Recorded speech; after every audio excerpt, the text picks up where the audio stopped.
Hi, my name is John Hostetter. Welcome to the Happy Heart Garage of Art. I want to show you my latest project. I did it for my friend Daryl Henriquez. I call it Daryl's Dreamtime Velocipede. Now Daryl is an actor, comedian, caterer who lives in Los Angeles, California.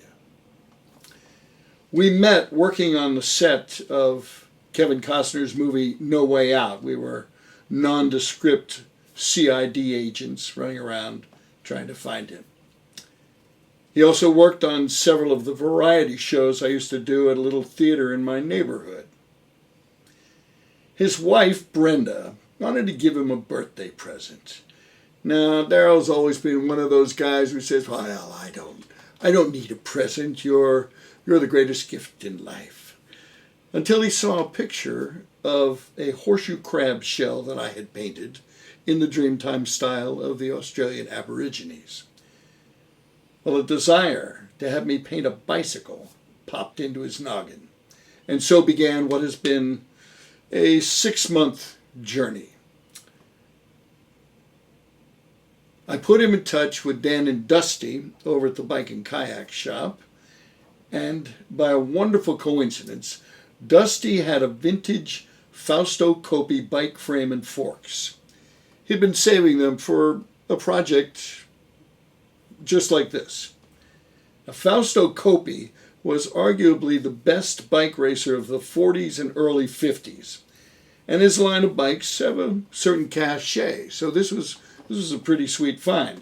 So they made their deal, and I got the forks and frame, and I started to remove the paint. Got the original paint off, scraped it down with a razor blade, and the little nooks and crannies, got it all down to the bare metal. After speaking with a professional bike painter out in California, I realized I needed a really good epoxy primer put on. So I took it to a body shop, and they sprayed on 2 coats of epoxy primer. And now the fun began. I was able to start choosing colors. Now, during this time, I had asked Daryl to send me some information about his life, so I get some details. I was going to tell the story of his life on the bike. Well, 13-page emails started coming in, and I had to get all this information down to a workable edit.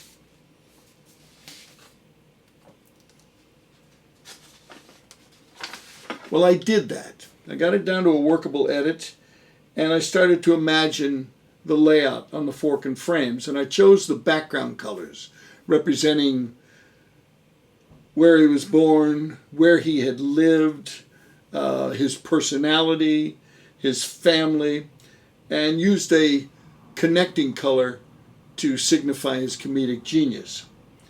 Then I began tying these intersecting motifs and details together to symbolize the complexity of his life.